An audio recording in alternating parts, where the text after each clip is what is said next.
Good evening, ladies and gentlemen. Welcome back to the Psycho MMA fan.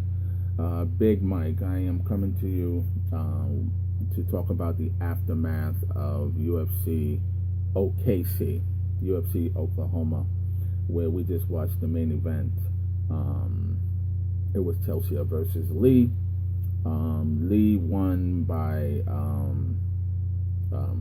submission. Apparently, everyone is claiming that Mario Yamasaki, the referee, called about too soon. From what I saw, with 30 seconds left in about 30 seconds left in the first round, and the rear naked choke was in deep. Chelsea was about to go out, and he did go limp there. His hands did go limp, and Mario Yamasaki called about. I thought it was a solid call. I'm going to be honest. Every pundit, every MMA pundit is going to go out there and try to say that Mario Yamasaki called it early, and especially Michael Chelsea, and he got beat. He got beat bad. It was like a black belt jiu-jitsu fighter fighting someone who just walked into the gym. I believe Chelsea got in one straight left, and Lee gave him acknowledgement. He smiled, and then I believe that Lee kind of lost his balance, and and pretty much they were on the ground. He got back to his feet, and then he took down Chelsea, and that was pretty much it. He beat him like a drum. He was riding his back. He had him in a body triangle for about 3 minutes, and Chelsea was about to go out. So I know all the pundits out there is going to say that Mario Yamasaki called it early. I thought he called it perfectly. Referees are in there, and he's the same referee that they said took, he allowed Derek Lewis to really beat on Travis Brown. This was a few months back, and everybody really got on Mario Yamasaki about that, and it just seems like this great referee can't do any right. All right, well, we have already talked about what occurred in the main event. I do want to go over some of the earlier fights. The first fight on the card, Stanberry versus Kimball, just an absolute, in my personality, not my personality, but in my view, just absolute clunker. Even though it was a first round knockout, just an absolute clunker. Kimball thinks that he's the next big thing. Let's see what happens. He's got a ways to go, but let's see what happens. Martin versus Case, a clunker. Gordon versus Quinones. Oh goodness. I really thought the first solid fight of the night was Esparza versus Marouge. I really thought that Esparza, absolutely dominated this opponent, and she's back. I thought it was a solid fight. Again, it was a ground fight because Esparza is a wrestler, but I thought that was the most first solid fight of the night. The next solid fight of the night, I thought, was the other female bout, Herring is back. This is her second undefeated fighter that she has beaten, and she defeated this fighter decisively. Pretty much just a bunch of clunkers all night. I'm talking about snoozers. Tim Means. I really thought that he was a much better fighter. It seems like he's really scared to get hit at times. But he did win. He did win his bout. I don't know what to say about the fight. His opponent was just trying to load up on his right hand. I really don't know what to say about that fight. The BJ Penn Silva fight, Shiva fight. I really hope that BJ Penn really take notice of what occurred and just calls it quits. He's slow. He's thinking too much, and you know what? There are times when you've done something so much, and I'm sure he can be a brilliant teacher. But there are times when you do something so much and you've taken so much damage over the years, you know what you have to do, but you're just not physically and mentally able to do it. And I really hope that BJ Penn really packs it in when it comes to going into the octagon as a fighter. There's so many ways that he can really help out the UFC. There's just so many things that he can do for the young and for the young and upcoming fighters.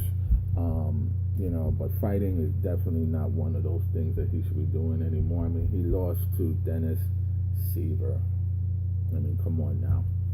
So, and his record now is 16-12. Wow. I mean, he's coming up to a point where he's lost half of his fight. I mean, he's a UFC Hall of Famer, and yes, he's a pioneer. He's a Hall of Famer. He was the poster boy for the UFC for a number of years during the George St. Pierre and the Edgar run, Frankie Edgar run. He was in that little mix of those three when they were basically the poster boy for the UFC and the breadwinners. But his time has come, and he should really call it quits. There is a potential new lightweight,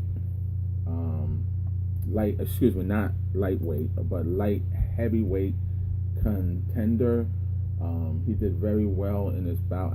That was another bout that lasted, I think that bout lasted 24 seconds. His name is Dominic Reyes. He's from California.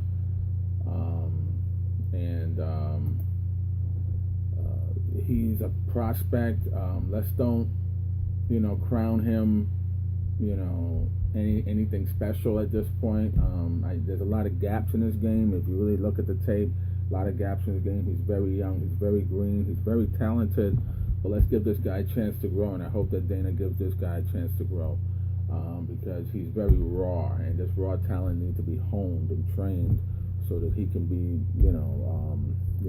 perhaps the next big thing in 2 to 5 years. And that's pretty much it. I am going to comment, of course, on the Tim Boetsch, Johnny Hendricks bout. I did call this one, actually, just like I called just like I predicted that Kevin Lee would win the bout. I also predicted that Tim Boetsch will knock Johnny Hendricks out, and that's exactly what he did. And it had nothing to do with the fact that Johnny, like I said a few days ago, it has nothing to do with the fact that Johnny Hendricks did not make weight. Johnny Hendricks is dealing with, and I explained this to you guys, I'm going to explain it again. Okay, we have A-level fighters and we have B-level fighters. And then, of course, you have the C-level fighters, okay, which are, basically guys who are still learning how to be a mixed martial artist. But when you're a B-level fighter, you're not championship material, but you have fought some of the who's of who's. So you're a B mid-level fighter, which means you're a gatekeeper. Basically, they have the up-and-coming fighters fight you to see where they stack up. How do they look against a Tim Boetsch? How do they look against an Anderson Silva? These guys are now gatekeepers. Okay, the A-level fighters, we're talking about, the son of God. We're talking about, I guess you can put Michael Bisping in there since he's currently holding the title. We're talking about Luke Rockhold. We're talking about, maybe you can put Chris Weidman in there. I'm not sure he's a A-level fighter anymore. He may be a B-level fighter. And his bout coming up, okay? If he cannot beat a welterweight that has moved up to middleweight, because that's who he's fighting at the end of July. This is who Chris Weidman is fighting. All right, and if Chris Weidman cannot be a welterweight in his home city or hometown of Long Island, yes, he's definitely going to be a B-level fighter. But anyway, there's a difference between championship level fighters, like I was saying, and a Tim Bosch, who's a B-level fighter. But he's solid. He's been in there long enough, and he knows the deal. He knows how to win. And he head kicked Johnny Hendricks into oblivion. And Johnny Hendricks was just overmatched and overwhelmed in every phase of the game. Does Johnny Hendricks have a big left hand? Yes, but it seemed like that's all he was trying to land. And when you telegraph your biggest weapon in that fashion, Tim Bosch was able to get out of the way. He mentioned in his post-fight interview that it whizzed by him twice, the big left hand, and he didn't want to feel it. No, he did not want to feel that. Well, anyway, that is my wrap-up. I am going to go back to Fox Sport 1 to watch the post-fight show and see what they're going to say about this Chelsea versus Lee controversy when there's no controversy. Kevin Lee absolutely spanked Michael Chelsea just like he said he would. Well, this is the Psycho MMA fan. Big Mike tuning off for the night. Let me know what you think about my comments. All right? And you have a great night and good Sunday, and may God bless you all. And, oh yes, by the way, I remember I do have to make a call home. All right. So, you guys have a great night.